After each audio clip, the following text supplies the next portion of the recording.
Hey guys, it's Amanda from Maternity Traders and Maternity Momma. A few weeks ago on the podcast, I talked about how to pamper yourself for really cheap or free when you're pregnant. And it got me thinking about why that was such an easy podcast for me to do, talking about how to pamper yourself while you're pregnant, when in the reality on the flip side, myself as a young mom of two and my older stepsons of three, I feel like I'm just drowning in the middle of the pandemic and I just can't catch a break. But it was easy for me to talk about. And when I was pregnant, it was easy for me to do those things. And I just think that for whatever reason, society or whatever, people have an easier time giving pregnant moms a break. But when, your baby's at earthside, that kind of falls to the wayside. And I wanted to talk a little bit about what a break for a mom is not, and maybe a few tips to help you get a break if you do need it. These tips I'm following myself too, that I need to use myself, but I just wanted to touch on three main things that I think break for a mom is not. A break for a mom is nothing that you have to do anyway, but with no children, like grocery shopping without kids. Or taking a shower or going to the bathroom. Those are things that are like what you do to keep your household running, to keep yourself clean. Like that's not a break for you, just to be able to do those things without a child hanging onto your leg or your breast or whatever.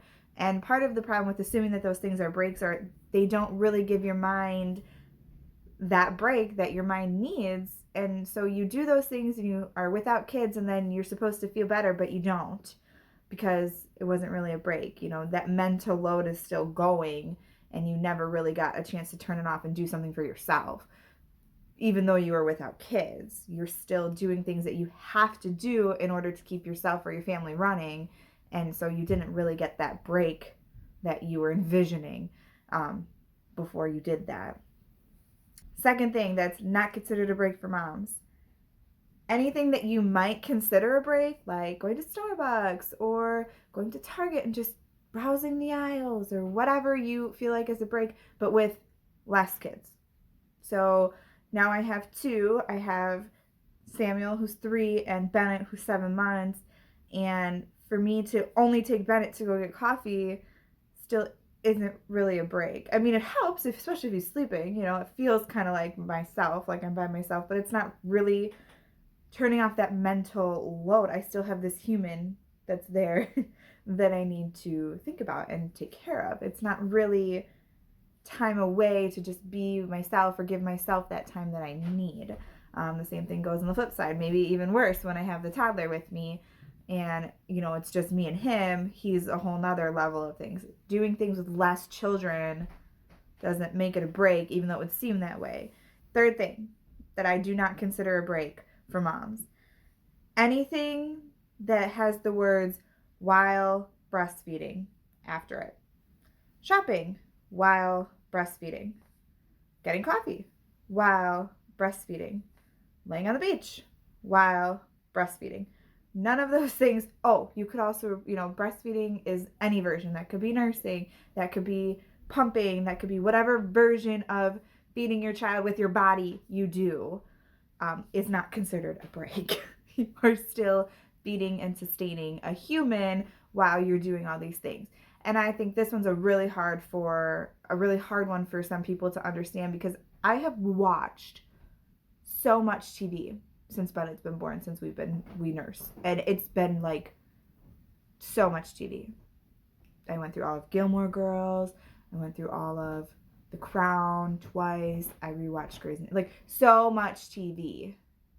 But if it has those words while breastfeeding, you're not taking that time for yourself. I would not have watched that much TV if I didn't have a human attached to my body. Right? It just wouldn't have happened.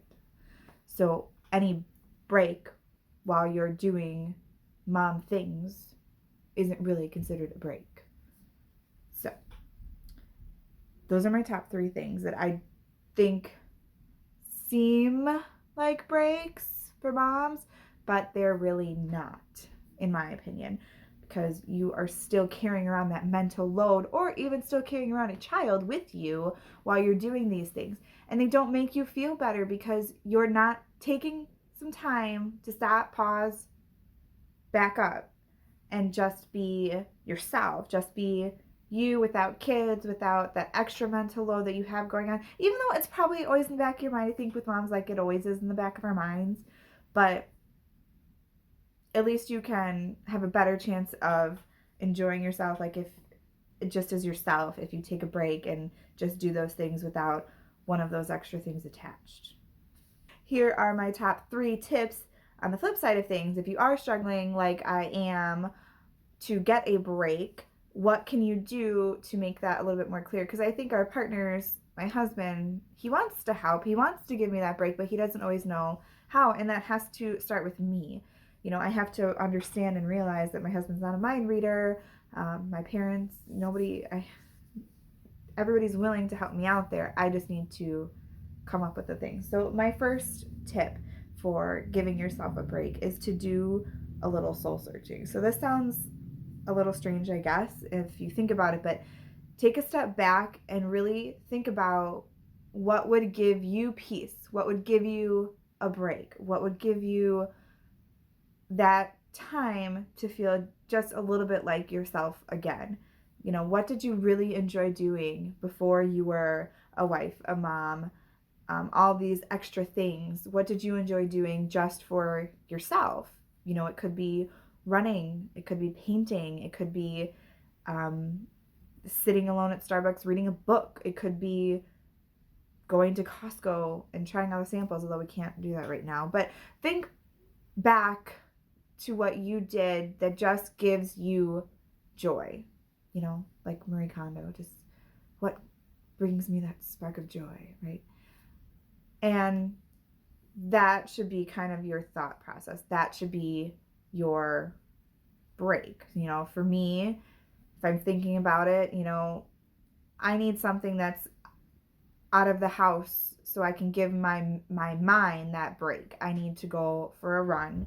I need to go to Starbucks and just sit, or Panera and just sit and read and enjoy some coffee or some food, even if it's just an hour. Like, I just need to be out of my element in my home to be able to give myself enough of a mental break to feel better, right?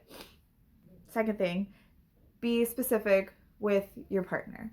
So whoever that is, your husband, fiance, whoever's supporting you through motherhood, you have to be specific with them. I need an hour on Saturday morning that I can go down by the lake and get a coffee and watch the waves and not think about being a mom. Very specific. Where you're going, so they know you're safe, so you're okay, but you just need some time. Regardless of what it is, make sure that your partner is aware of what your needs are in order to give yourself that break. So being very specific with your partner helps. And finally, number 3, schedule it in. This again sounds like a little wacky. Like, why can't I just say that I need an hour on Saturday? Because in my house, the dishwasher breaks. And my husband is the one who needs to fix the dishwasher, and I can't do that. So my Saturday morning of going out for a run or to Starbucks to read or whatever is gone now. But my husband and I have kind of, it's not really an unspoken rule. Like, if we schedule it, if it goes on our phones, on the calendar, it is like, this is what we're doing, unless one of us gets sick or something crazy happens. This is what we're doing. The broken dishwasher can wait until the afternoon. I need that time. I need to go and just take a break and be Amanda for a minute and come back. And then I will take the kids very joyfully because my mind is a little bit more rested, and you can fix the dishwasher, So schedule it in. Make it a plan. When something's on your calendar, you don't tend to blow people off. Figure out what you can do, and especially you should not be blowing yourself off with this. Josh and I have had this conversation a few different times recently, as he's now a stay-at-home dad and he's working on maternity traders. It's okay to ask for what you need to make it work, like being a mom, being a wife is really hard. You have that extra mental load that you're dealing with, I think 100% of the time. My husband is very good at compartmentalizing things. I think men are in general compartmentalizing like things. I'm working on this right now and I'm working on this right now and now I'm gonna relax and this is what I'm gonna do. And I think women have a harder time doing that. Like for me to be able to just sit down and then lay down in front of a movie, there's still 100,000 things in the back of my head that I'm thinking of, for work and for my kids and for whatever. So you have to be open and honest about what you need to feel better, because or else you're going to get stuck in this rut, and things that are not great could happen. You could take it out on your kids, you could take it out on your husband, you could take it on yourself, and you don't necessarily want to do that. You need to be able to take care of yourself. Your kids need a happy, healthy mom, and in order to do that, sometimes mom needs to do things for herself, and that's okay. You just have to be honest and upfront about it.